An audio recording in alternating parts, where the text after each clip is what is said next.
Yes sir. ठीक है, good morning बेटा सभी को, गुड मॉर्निंग। चलो आज हम बायोटेक्नोलॉजी वाला चैप्टर थोड़ा थोड़ा इसके बारे में बता दिया था, है ना। आज एकदम अच्छे से हम पॉइंट वाइज यहाँ पे चलते हैं ना। तो सबसे पहले बायोटेक्नोलॉजी में याद रखने की यहाँ पर क्या हुआ था, मैंडल, है ना, मैंडल ने जेनेटिक्स के बारे में वो कर रहा था, बताया था सारी चीजें, जीन वगैरह के बारे में बताया था। वो सब कैसे वन जनरेशन से सेकंड जनरेशन में जा रहे थे वो बताया था। अब यहाँ पर याद रखना है कि बायोटेक्नोलॉजी का प्रयोग कहाँ कहाँ आ जाता है ना। तो ये इन विट्रो निषेचन में, है ना, टेस्ट ट्यूब बेबी में जीनों के संश्लेषण व उपयोग और डीएनए से टीका निर्माण और दोष युक्त जीनों के सुधार के लिए बायोटेक्नोलॉजी का प्रयोग करते हैं ना। 1 मिनट में कोई ऐड करने दो। ठीक है, तो अब यहाँ पे एक एक चीज ये वाली है ना। सबसे पहले क्या है, in vitro fertilisation. In vitro fertilisation में क्या चीज हो रही है कि जब भी कोई कपल है वो बेबी नहीं कर पाते हैं, या कोई फीमेल है वो प्रेगनेंसी कंसीव नहीं कर पा रही है, तो उस टाइम में क्या करते हैं हम यहाँ पे जो स्पर्म और एग है उनको अलग से फर्टिलाइज करवाते हैं ट्यूब के अंदर में, और उससे बेबी का डेवलप करते हैं। दूसरा टेस्ट ट्यूब बेबी, है ना, वही हम इधर टेस्ट ट्यूब के अंदर में निषेचन करवा के बेबी का डेवलपमेंट करते हैं। जीनों का संश्लेषण, अब आती है यहाँ पे सबसे मेन चीज, जीनों का संश्लेषण। तो जीनों का संश्लेषण मतलब ये कि हमको पता है कि किसी प्रकार का कोई न्यूक्लियोटाइड है ना, वो न्यूक्लियोटाइड को हम कृत्रिम रूप से जोड़कर बनाते हैं और एक कोड बनाते हैं, और उस कोड को फिर दूसरे किसी जीव के अंदर में या कोई बैक्टीरिया किसी सेल के अंदर में ट्रांसफर कर देते हैं, तो उसके निर्माण के लिए और उसकी कॉपियां करने के लिए, है ना। अगला अगला आता है डीएनए से टीका निर्माण, है ना। 1 मिनट ना बेटा,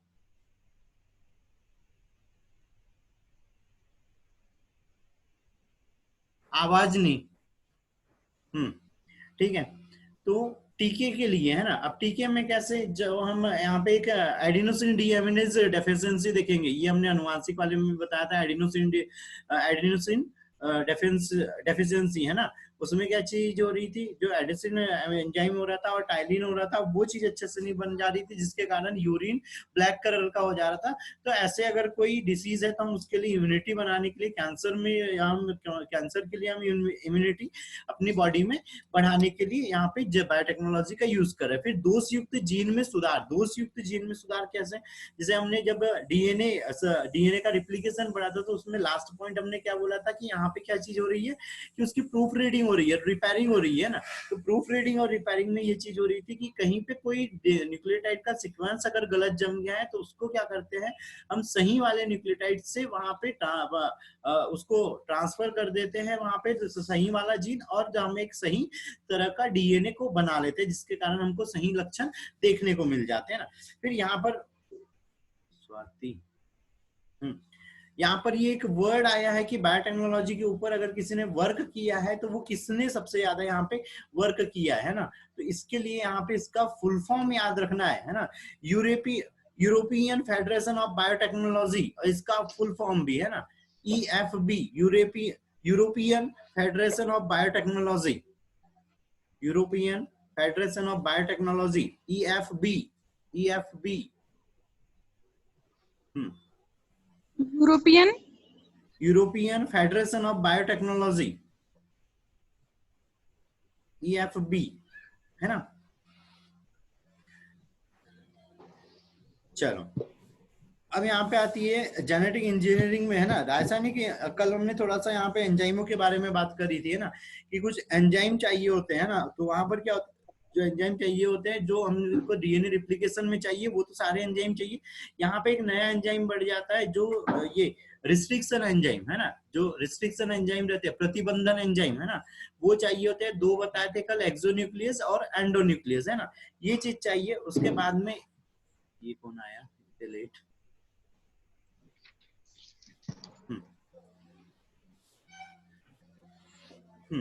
ठीक है। और यहाँ पर सबसे पहले बताया था, है ना, एक आणविक कैंची। आणविक कैंची किसको बोलते हैं, कोई बता पाएगा? आणविक कैंची, molecular scissor. Restriction endonuclease enzyme. Restriction endonuclease enzyme. ठीक है। दोनों एक्सोन्यूक्लियस एंडोन्यूक्लियस दोनों ही क्या है यहाँ पे मॉलिक्यूलर सीजर है ना, आणविक कैंची। इसके लिए बहुत अच्छे से याद रखना है बेटा, यहाँ पे ऑब्जेक्टिव इससे बनता ही है ना कि आणविक कैंची किसे कहते हैं या आणविक कैंची वाले एंजाइम का नाम बता। तो हमको यहाँ पर दोनों के ही नाम याद रखना है। जो प्रतिबंधन रिस्ट्रिक्शन एंजाइम है वही क्या है यहाँ पे आणविक कैंची। अब आणविक कैंची क्यों कहते हैं उसको, क्योंकि हमने देखा था वो डीएनए को क्या हो रहा था, एक पर्टिकुलर सीक्वेंस से काट रहा था, है ना, एक पर्टिकुलर जगह से काट रहा था, एक विशिष्ट क्रम से काटते हैं ना। दूसरी चीज यहाँ पे आणविक कैंची, ये मॉलिक्यूलर सीजर के लिए ये चीज भी याद रखना है कि ये क्या कर रहे हैं, एक स्पेशल रीजन से काट रहे हैं। जैसे अगर मान लो ये अगर यहाँ पे डीएनए है और इसमें ये वाला एक उसका रीजन है ना, जैसे यहाँ पर मान लो पॉलिंड्रोमिक क्रम था तो वो क्या कर रहा है, इसको पहले इतना काट दे रहा है बड़े को, फिर उसमें से जो पॉलिंड्रोमिक क्रम होना है उसको यहाँ से काट के अलग कर देना, है ना। तो इस तरह से क्या करता है डीएनए, जो आणविक कैंची रहती है, मॉलिक्यूलर सीजर रहता है, वो डीएनए को एक स्पेशल जगह से कट करने का कार्य करता है ना। दूसरी चीज यहाँ पे मनुष्य के अंदर में, है ना, साल्मोनेला टाइफीम्यूरियम, साल्मोनेला टाइफीम्यूरियम, ये याद रखना, साल्मोनेला टाइफीम्यूरियम के द्वारा हम एंटीबॉडी प्राप्त करते हैं ना। पेट से रिलेटेड, ये पेट में रहता है और पेट से रिलेटेड जो भी डिसीज कभी भी होती है, खासकर जैसा ऐसा बैक्टीरियल को इन्फेक्शन हो गया है, तो उसके लिए हम इससे इसका संश्लेषण करके इससे हम क्या करते हैं, बॉडी एंटीबॉडी तैयार करते हैं ना। ठीक है। साल्मोनेला टाइफीम्यूरियम कहां पर होता है, ये मनुष्य और जितने भी मैमल्स हैं उनकी आंत में रहता है ना। ठीक है, ठीक है। उसके बाद में जो एंटीबायोटिक्स है और प्रतिरोधी जीन, एंटीबायोटिक्स तो पता है सारे लोगों की, जो हम एंटीजन के अगेंस्ट में जो प्रोटीन का निर्माण कर रहे हैं या जो एंटीजन को नष्ट करने का कार्य कर रही, वो क्या कहला रही है, एंटीबॉडी कहला रही है ना। तो वो एंटीबॉडी सारे लोगों को पता है ना। लेकिन दूसरा वर्ड आता है प्रतिरोधी जीन। प्रतिरोधी जीन का मतलब ये चीज हो रही है कि जैसे हमारे पास हीमोफीलिया हो रहा था या सिकल सेल एनीमिया हो रहा था, तो जिसके कारण वो जिस जीन के कारण हो रहा था उसके अगेंस्ट में हम एक अच्छा वाला जीन बना दे रहे थे और उसको फिर प्रतिस्थापित कर दे रहे थे। तो ये जो सोच, ये जो थ्योरी थी एंटीबॉडी और प्रतिरोधी जीन वाली, ये किसने दी थी, स्टेनले कोहेन और हेबर्ट बोयर, है ना। ये बहुत अच्छे से याद रखना। अब यहाँ पे स्टेनले कोहेन और हेबर्ट बोयर ने एंटीबायोटिक्स और जीन प्रतिरोधी जीन की कल्पना करी थी कि ऐसे कोई चीज हो सकती है, और इन्हीं को बायोटेक्नोलॉजी का फादर भी बोलते हैं ना, हेबर्ट बोयर को। ठीक है,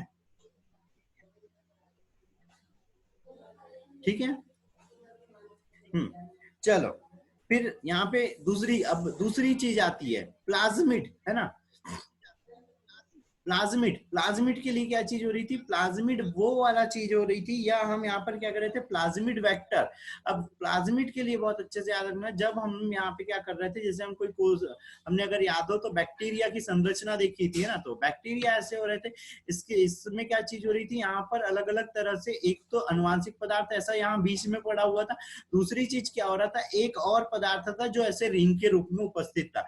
तो प्लाज्मिड क्या हो गया, अतिरिक्त अनुवांशिक पदार्थ होता है। अब यहाँ पे क्वेश्चन जो बनता है वो ये बनता है कि बैक्टीरिया के अंदर में कौन सा अनुवांशिक पदार्थ अतिरिक्त होता है। अब वो ऑप्शन दे देगा डीएनए आरएनए या प्लाज्मिड या तो फिर सभी, है ना। तो यहाँ पे क्या है, ये जो हम प्लाज्मिड बोल रहे हैं ये क्या है, बैक्टीरिया के अंदर में अतिरिक्त अनुवांशिक पदार्थ है, अतिरिक्त। अब इसको अतिरिक्त कैसे बोल रहे हैं, क्यों बोल रहे हैं, देखो मेन वाला तो ये हो गया, उसके बाद में यहाँ पे अतिरिक्त मतलब इसके इस कोशिका के अंदर में होने नहीं होने से कोई फर्क नहीं पड़ता है, न इसकी कोई प्रोसेस के ऊपर कोई फर्क पड़ता है, ना ही इसकी कोई फंक्शनिंग के ऊपर, वो क्या कार्य कर रहा है, कैसे वृद्धि कर रहा है, किस वातावरण में रह रहा है, उस कुछ भी चीज के ऊपर में इस प्लाज्मिड का असर नहीं होता है। अगर हम इसको इस कोशिका से बाहर निकाल भी लेते हैं तो ये यहाँ पे कोई दिक्कत नहीं करता है कि वो किसी तरह की कोई क्रिया के अंदर में कोई तरह का दखल दे या किसी की कोई प्रोसेस हो रही है उसको डिस्टर्ब कर दे, ऐसा कुछ भी नहीं होता है ना।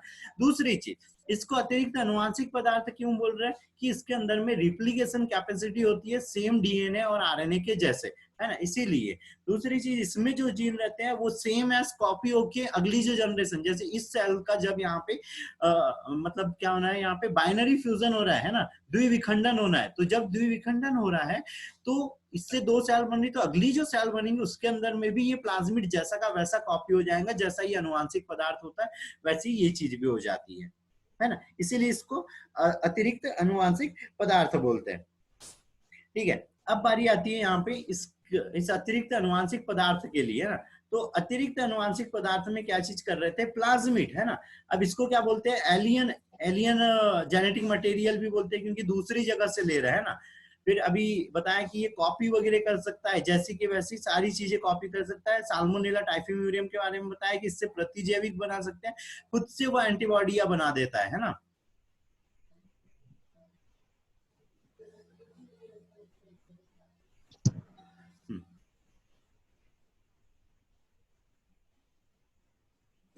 अब ये यहाँ पे सीक्वेंस है ना, कि हम जो बायोटेक्नोलॉजी है उसके लिए जो मेन अगर हम किसी चीज का प्रयोग कर रहे हैं तो किस जीवाणु का कर रहे हैं, तो ये भी यहाँ पे याद रखना, स्टीरिया ई कोलाई का प्रयोग करते हैं हम। ठीक है, इसी से हम क्या करते हैं, यहाँ पे इसका प्लाज्मिड लेते हैं और उस प्लाज्मिड से हम कोई दूसरा जीन जोड़ के दूसरी कोशिका के अंदर में प्रतिस्थापित कर देते हैं ना।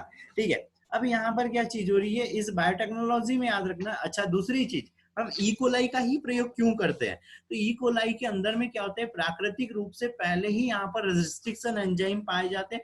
दूसरी चीज यहाँ पे पॉलीमरेज एंजाइम पाया जाता है जो डीएनए की कॉपी करने में उसको मदद करता है। जो स्टीरिया ई कोलाई है उसकी जो द्विगुणन क्षमता है वो भी कैसी है, बहुत जल्दी है। ये 18 से 36 घंटे के अंदर में अपनी संख्या को डबल कर लेता है। जैसे एक है तो उसको कॉपी होने में टाइम लगेगा, यहाँ पे 18 से लेके 36 घंटे भर टाइम लगेगा, है ना। तो स्टीरिया ई कोलाई का सबसे ज्यादा हम प्रयोग करते हैं। ये कौन आ रहा है इतने लेट?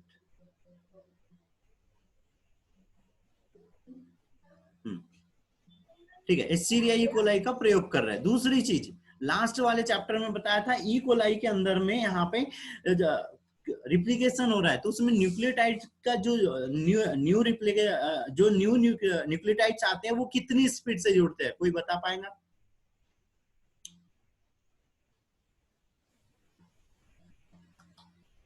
बताओ, कोई नहीं बता रहा, बढ़िया, किसी को ही नहीं पता है। स्टीरिया ई कोलाई में कितनी रिप्लिकेशन की स्पीड होती है, पर सेकंड कितने जुड़ते हैं? 2000। क्या है, मैंने ये पॉइंट्स बहुत अच्छे से याद रखने के लिए बोला है, और यहाँ पे किसी को पता ही नहीं है। 2000। और कोई बताया?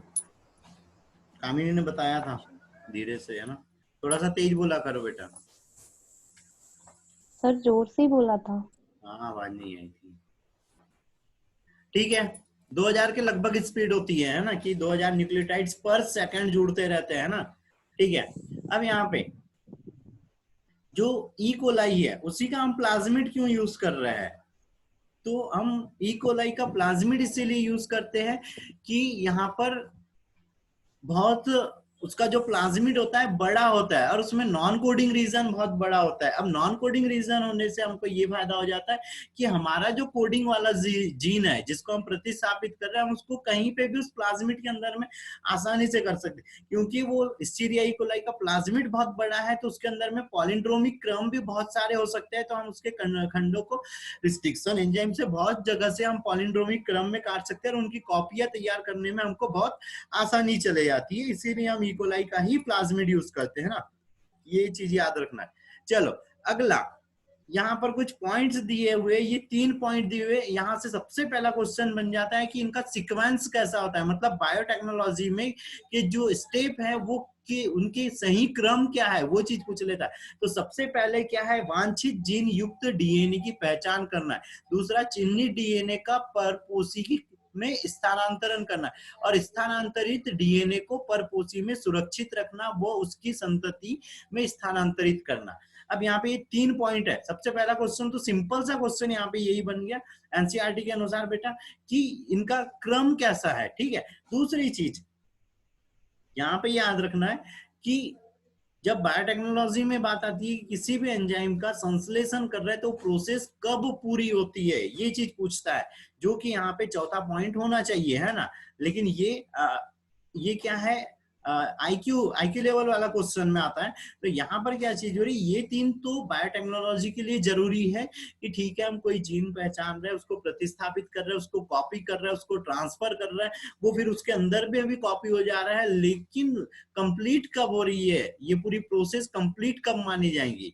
अच्छे से जीन हमने पहचान भी लिया, उसको इस ट्रांसफर भी कर दिया, सुरक्षित भी है, वो किसी सेल के अंदर में भी है, वो सेल भी कॉपी हो रही है, लेकिन फिर भी अभी तक जो बायोटेक्नोलॉजी की हम जो यहाँ पे एक जो प्रोसेस बोल रहे हैं किसी भी उत्पाद को हम प्राप्त करने की, वो कब तक कंप्लीट नहीं मानी जाएंगी, कोई बताओ।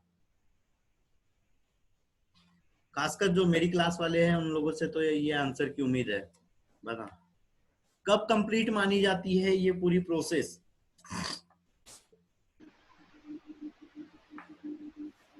कब कंप्लीट मानी जाती है, वैशाली, त्रिवेणी, महर्षि, स्वाति, कामिनी,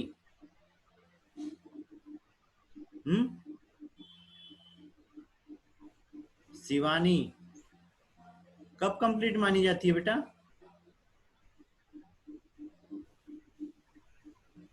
बढ़िया है, बहुत बढ़िया, ये हमारे ट्रांसलेशन हो जाता है।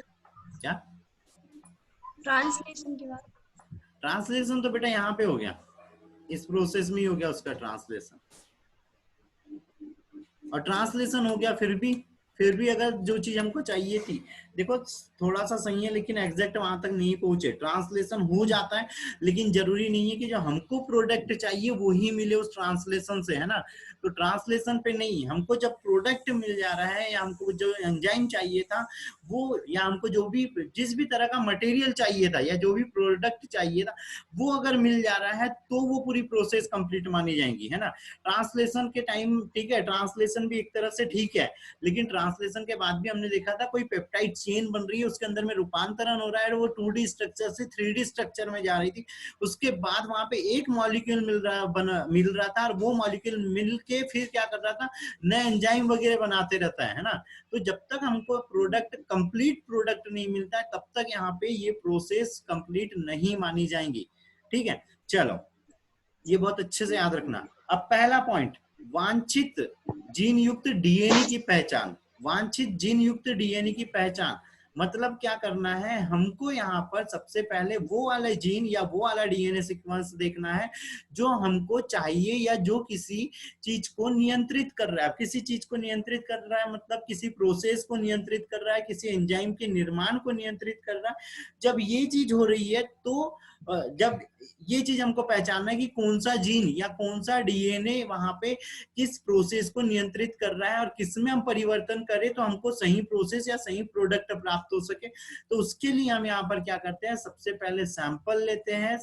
देखो अब एक और चीज बता रहा हूँ, यहाँ पे हम कोई भी सैंपल ले रहे हैं उससे डीएनए को अलग करने के लिए, तो डीएनए को अलग करने के लिए क्या चीज कर रहे हैं, सबसे पहले हमने कोई भी सैंपल लिया, चाहे वो सेल का हो सकता है, टिश्यू का हो सकता है, नेल हो सकता है, हेयर्स हो सकते हैं, बॉडी का फ्लूइड हो सकता है कोई, है ना, जिसके अंदर में डीएनए प्रेजेंट हो वो वाला मटेरियल लिया। उसके बाद में हम उसका क्या करते हैं, यहाँ पे सेंट्रीफ्यूज करते हैं, अगर फ्लूइड है और ब्लड है तो। दूसरी चीज है तो हम उसको क्या करेंगे, वहां पे अलग अलग सिक्वेंस में उसको तोड़ेंगे और उसका जो सबसे छोटा उसकी स्लाइडें तैयार करेंगे, उसका अभिरंजन करेंगे और उसमें जो सबसे छोटा मॉलिक्यूल उसको लेंगे और उसके बाद में फिर इलेक्ट्रॉन माइक्रोस्कोप से उसके उस पार्टिकल को देखेंगे, मतलब डीएनए स्ट्रैंड को देखेंगे और उसको हम अलग कर लेंगे। और अगर हम ब्लड ले रहे हैं तो ब्लड सैंपल ले रहे हैं या फ्लूइड वाला ले रहे हैं तो उसमें, या सेलों का कोई पस है ना, पस अगर ले रहे हैं तो भी हम क्या करेंगे, सेंट्रीफ्यूज करेंगे, जिसके कारण में डीएनए अलग हो जाना है। और उसमें उस डीएनए को अलग करने के लिए यहाँ पर क्या यूज करते हैं, ठंडा एथेनॉल मिलाते हैं। और वो ठंडा जो एथेनॉल रहता है वो क्या होता है, यहाँ पे जो डीएनए रहता है उसको उस सैंपल या उस फ्लूइड के अंदर में नीचे साइड में बिठा देता है, जिसके कारण हम उसको आसानी से फिर अलग कर लेते हैं। ये चीज अब यहाँ पे नोट कर लो कि हम यहाँ पे जब डीएनए को प्राप्त कर रहे हैं, तो या डीएनए खंडों को हम अलग कर रहे हैं किसी सैंपल से, तो हम उसमें ठंडा एथेनॉल डालते हैं, जिसके कारण में डीएनए अवक्षेपित हो जाता है। अवक्षेपित वर्ड केमिस्ट्री में पढ़ा होगा। अवक्षेपित मतलब वो नीचे की ओर जम जाना या किसी चीज के ऊपर में जम जाना है ना, वो तांबे का स्थानांतरण वगैरह कुछ पढ़ा है उसमें, है ना, अवक्षेपित हो जाता है बोलते हैं हम, है ना। तो यहाँ पर क्या हो रहा है, तली के अंदर में वो बैठ जाना है और फिर उसको हम यहाँ पे अलग कर देंगे।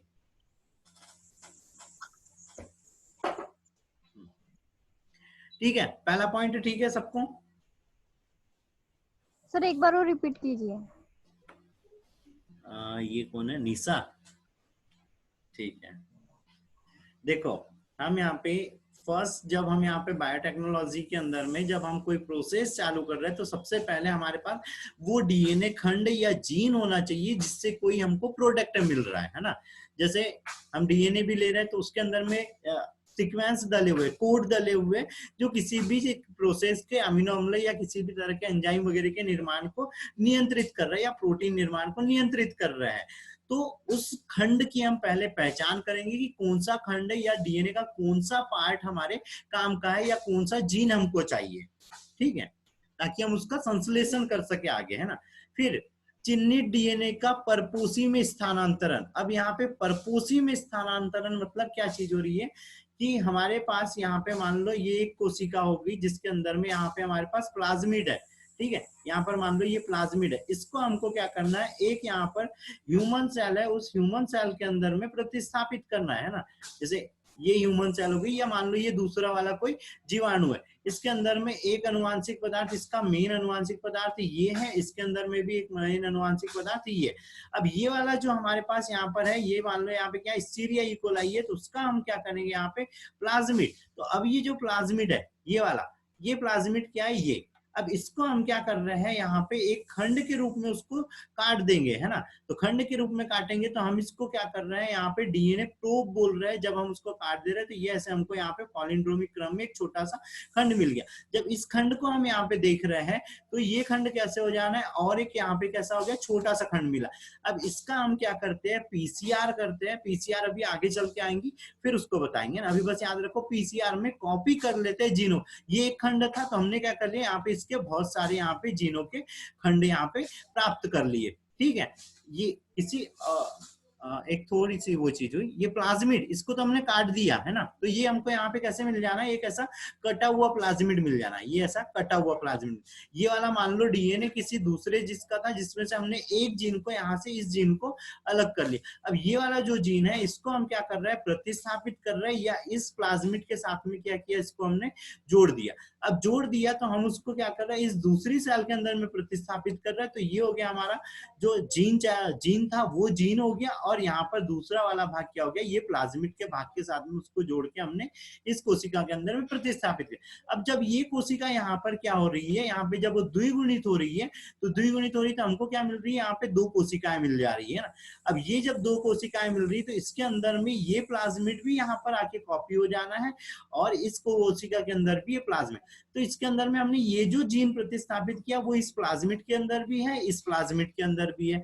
तो अब क्या किया, यहाँ पे प्रतिस्थापन के लिए हमको कोई वाहक चाहिए, और वाहक के लिए बताया था कल थोड़ा सा कि वाहक के अंदर में कैपेसिटी होना चाहिए कि वो दूसरे डीएनए खंड को अपने अंदर जोड़ सके। जोड़ने के साथ साथ में वो उसको नष्ट नहीं करना चाहिए। अब कई बार क्या होता है, जैसे मैंने बताया था कि हमारी जो ह्यूमन सेल है या किसी भी जीव के अंदर में अगर कोई हम बाहरी अनुवांशिक पदार्थ अगर डाल रहे हैं तो वो उसको एक्सेप्ट नहीं करेगा, उसको नष्ट करने लग जाएगा। तो इसीलिए हम यहाँ पे प्लाज्मिड का यूज करते हैं और फिर उसको ट्रांसफर कर देते हैं। ट्रांसफर करने के लिए हम यहाँ पे सेम वही प्रोसेस अपनाते हैं जो हमने क्या कर रहे थे, पीसीआर के द्वारा कॉपी कर ली, helicase, topoisomerase, DNA polymerase, DNA ligase के द्वारा जोड़ दिया, और उसको फिर हमने कृत्रिम रूप से दूसरी कोशिका के अंदर में यहाँ पे प्रतिस्थापित कर दिया। अब बारी आती है यहाँ पे प्रतिरोधी जीन। प्रतिरोधी जीन का मतलब यहाँ से जो हमको डीएनए मिला था, इस डीएनए को जब हम इस कोशिका के अंदर में प्रतिस्थापित कर रहे हैं तो वो प्रतिस्थापित कर रहे हैं, तो उसके अंदर में कुछ जीन ऐसे रहेंगे जो बाहर से आने वाले मटेरियल को क्या करेंगे, नष्ट करने की कोशिश करेंगे। तो उसके लिए भी हमको यहाँ पे कोई एंटीबॉडी का यूज करना है ताकि वो जीन अपने आप को सक्रिय न कर सके, ठीक है।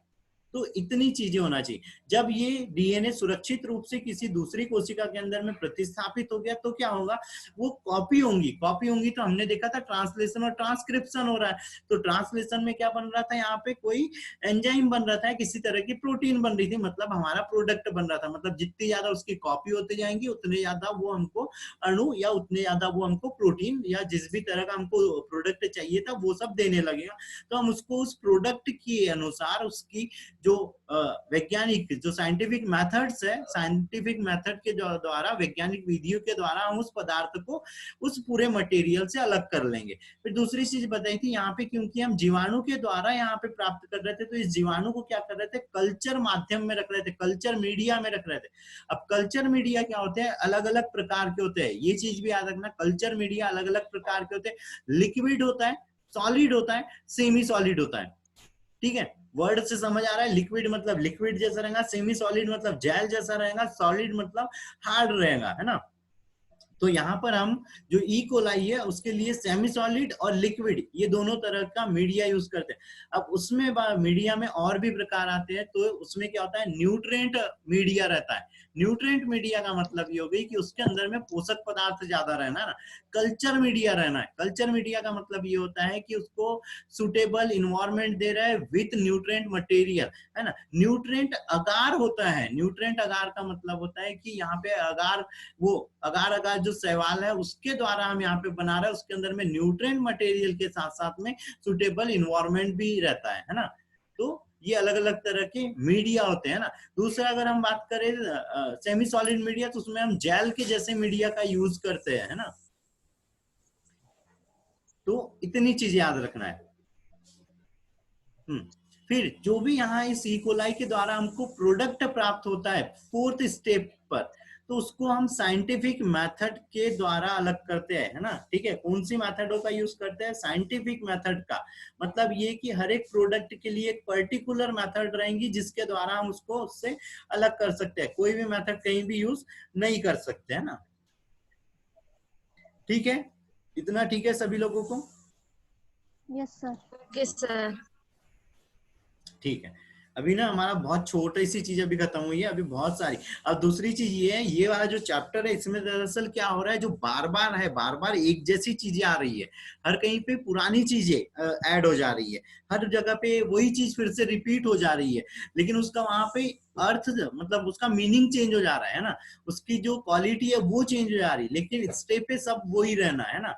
अब यहाँ पर बारी आ रही है संसाधनों की, क्या क्या हमको टूल चाहिए यहाँ पे बायोटेक्नोलॉजी में, है ना।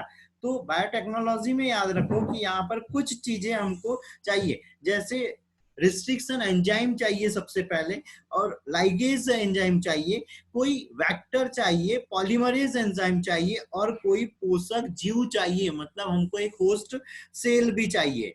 ठीक है, इतने पॉइंट नोट कर लो। रिस्ट्रिक्शन एंजाइम, लाइगेज चाहिए। लाइगेज क्यों चाहिए भाई, देखो रिस्ट्रिक्शन एंजाइम तो तोड़ने का काम कर रहा था, मतलब यहाँ टोपोआइसोमरेज वगैरह, पॉलीमरेज, यहाँ पे प्राइमर, आरएनए प्राइमर, ये सब चीजें रहना है ना। लेकिन जो मेन है वो क्या हो जा रहा है, लाइगेज एंजाइम हो जा रहा है। और लाइगेज एंजाइम के द्वारा क्या करते हैं कि हम यहाँ पे एक नए जो जीन है उसको हम प्लाज्मिड के साथ में जोड़ने का कार्य करते हैं। ठीक है, ये याद रखना है यहाँ पे। लाइगेज, लाइगेज का क्या कार्य है, जो बाहरी जीन है। अब अच्छा, अब यहाँ पे बाहरी जीन का मतलब ये हो रहा है कि हम जिस जीन को प्रतिस्थापित करने वाले हैं वो वाला जीन यहाँ पर क्या कहला रहा है, बाहरी जीन कहला रहा है ना। तो बाहरी जीन को प्लाज्मिड के साथ में या वाहक के साथ में जोड़ने के लिए हम लाइगेज का उपयोग करते हैं। अभी हमने पिछले इसमें क्या पढ़ा था कि जो लाइगेज है वो डीएनए खंडों को जोड़ने का कार्य कर रहा था, है ना। तो डीएनए खंडों को तो वो उधर जोड़ रहा था, लेकिन यहाँ पर क्या कर रहा है, बाहरी जीन के साथ में वो वेक्टर को जोड़ दे रहा है ना। बाहरी जीन के साथ में वेक्टर को जोड़ दे रहा है।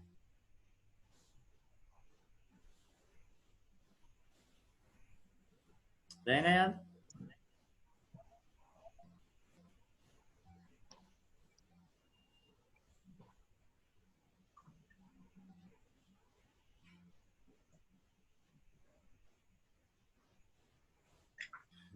चलो,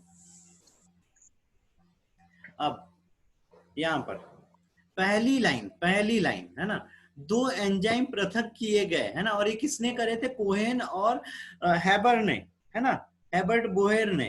तो ये याद रखना है, दो एंजाइम पृथक किए, किससे किए, ई कोलाई में जीवाणु भोजी की जो वृद्धि को रोक रहे थे उसको, और ये यहाँ पे क्या कह रहा है, प्रतिबंधन एंडोन्यूक्लियस कह रहा है। ठीक है, ये कौन आया बहुत लेट, ज्वाइन होने दो बेटा इनको थोड़ा सा। चलो एक और चीज थी यहाँ पे, फिर से थोड़ा सा रुक रहा हूँ। वो YouTube वाला चैनल यार बेटा थोड़ा सा कर लो सब्सक्राइब वगैरह, है ना, वो जो नया वाला बनाया अभी ग्रुप में उसके वीडियो डाले थे, वो वाले पे ही सारे वीडियो डालूंगा, क्योंकि पुराना वाला जो चैनल है उसमें अपलोड नहीं हो रहा है ना। तो नए वाले को कर लो और उसको थोड़ा सा शेयर वगैरह भी कर लो, जो भी वीडियो वगैरह डालते हो, जिनने कर लिया है ठीक है, अच्छी बात है। तो वो लाइक शेयर वगैरह और वो सब्सक्राइब वगैरह भी कर लेना थोड़ा सा, है ना, इतना तो कर दो जो सारे लोग, है ना। लास्ट टाइम तो खैर किए थे, काफी लोगों ने किए थे, शायद कुछ लोग फिर भी छूट गए थे ना, तो जो है वो लोग कर दो। नाम एक बार फिर से बता दे रहा हूँ, वही है D Barange, biology by D Barange, ठीक है, सर्च कर लेना उसमें, है ना। और अभी उसमें ज्यादा नहीं, 7 8 ही वीडियो डाले है, वो वाला करना सब्सक्राइब, या दोनों कर लेना आगे चल। बेटा म्यूट करो, म्यूट करो,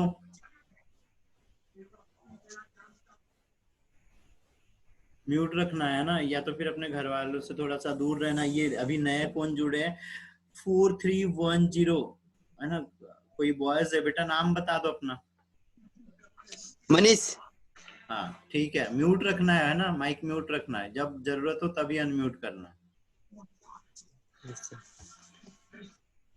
चलो 5 मिनट 4 मिनट और बचा हुआ है, यहां तक किसी को कुछ डाउट है क्या?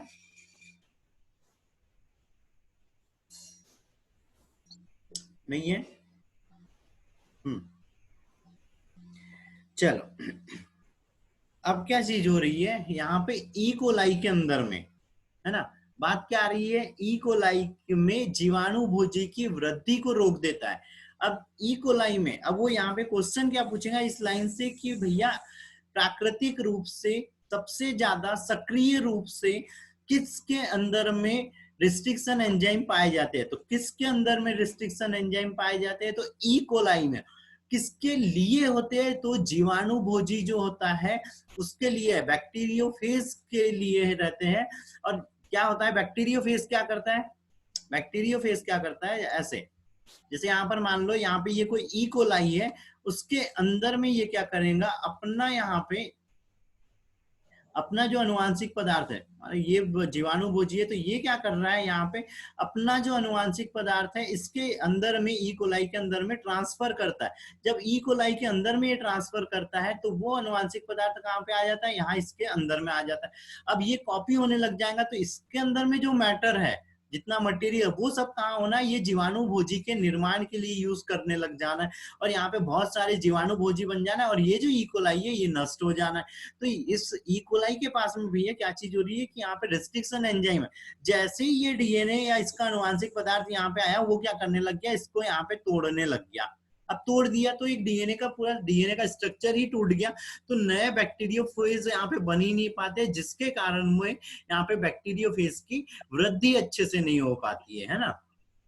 ठीक है, चलो अब यहाँ पे ये फर्स्ट लाइन ही ऑब्जेक्टिव है, सबसे पहला क्वेश्चन फर्स्ट लाइन ही हो रही कि प्राथमिक प्रतिबंधन एंडोन्यूक्लियस इन द फर्स्ट था, हीमोफिलस इन्फ्लुएंजा के अंदर से इसको लिया था। ठीक है, नहीं सॉरी फर्स्ट बोल दिया मैंने, सेकंड है ना।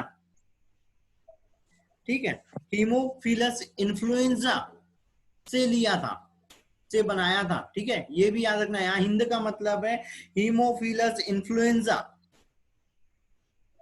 ठीक है, दूसरी चीज, इस हीमोफिलस इन्फ्लुएंजा या हिंद सेकंड के लिए जो चीज याद रखना है वो ये है कि इसका सीक्वेंस क्या होता है। अभी तक 12th तक के लिए ये सब चीज ठीक थी कि हमने इसको छोड़ दिया था, लेकिन अब यहाँ पे ऑब्जेक्टिव में ये पूछेगा कि भैया इसका पहचान अनुक्रम क्या है या पॉलिंड्रोमिक अनुक्रम क्या है, तो उसमें पॉलिंड्रोमिक अनुक्रम होता है 5 प्राइम से AA G उसके बाद होता है CTT और फिर लास्ट में आ जाता है यहाँ पे 3 प्राइम। साथ में इसका जस्ट अपोजिट होता है, तो वो होता है 3 प्राइम से TTC फिर GAA 5 प्राइम। ठीक है, ये होता है हिंद सेकंड का अनुक्रम। ठीक है, तो ये अनुक्रम याद रखना है। उसमें पहचान चिन्ह कौन सा होता है? पहचान चिन्ह ये वाला रहता है यहाँ पे AA और इस साइड वाले स्टैंड पे रहता है यहाँ पर ये। ठीक है बेटा, तो ये होता है हिंद सेकंड का पॉलिंड्रोमिक क्रम या पहचान अनुक्रम, है ना, जिसको हमको पहचानना होता है कि कहां से इसमें पॉलिंड्रोमिक क्रम है और इसी क्रम का हम यूज करते हैं आगे की कॉपियां तैयार करने में, है ना। चलो